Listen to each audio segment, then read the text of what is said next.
പച്ചയ്ക്ക് പറഞ്ഞാൽ ഈ മഹാരാജ്യത്തിന് ഏകീകൃതമായിട്ടുള്ള ഒരു പൗര നിയമം ഇല്ല. അതുകൊണ്ട് നഫീസുമ്മയ്ക്ക് ഏതു വേണമെങ്കിലും തിരഞ്ഞെടുക്കാം, ഏതു വേണമെങ്കിലും എന്ന് വെച്ച് കഴിഞ്ഞാൽ ഭാരതീയ പൗര എന്ന നിലയിലുള്ള സ്വാതന്ത്ര്യവും അതുപോലെ തന്നെ ഒരു മതമംഗ എന്ന നിലയിലുള്ള ദുസ്വാതന്ത്ര്യവും നഫീസുമ്മയ്ക്ക് മുന്നിലായിട്ടുണ്ട് അല്ലെ. ആവശ്യമുള്ള പക്ഷം നഫീസുമ്മ എന്ന ഭാരതീയ പൗരയ്ക്ക് തന്റെ മകൾക്കൊപ്പം മണാലിയിൽ ചെന്ന് മഞ്ഞിൽ വീണു മേളിക്കാം, അതായത് സ്വാതന്ത്ര്യം ആഘോഷിക്കാം. അല്ലാത്ത പക്ഷം നഫീസുമ്മ എന്ന മതമംഗയ്ക്ക് മഹാപണ്ഡിതന്റെ ശാസനകൾ അനുസരിച്ച് മതവസ്ത്രത്തിനുള്ളിൽ കിടന്ന് സ്വാലത്തും ദിഖറുമൊക്കെ ചൊല്ലി വൈധവ്യത്തിന്റെ നീറ്റൽ അനുഭവിച്ച ജീവിതം കഴിക്കാം. അങ്ങനെയും ചെയ്യാം, അതായത് പാരതന്ത്ര്യം അനുഭവിച്ച് കഴിയാമെന്ന്. എന്തായാലും എന്തിനുമുള്ള സ്വാതന്ത്ര്യം നഫീസുമ്മയ്ക്ക് ഇവിടെ ഉണ്ട്.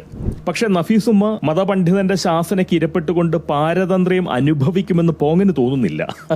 നഫീസുമ്മയുടെ വീഡിയോ കണ്ട ആർക്കും മനസ്സിലാവും അത്. കൂട്ടുകാരികളെയൊക്കെ പേരെടുത്ത് വിളിച്ചുകൊണ്ട് സ്വാതന്ത്ര്യം ആഘോഷിക്കാൻ ഇറങ്ങി വരുന്നടി എന്നാണ് നഫീസുമ്മ പറയുന്നത്.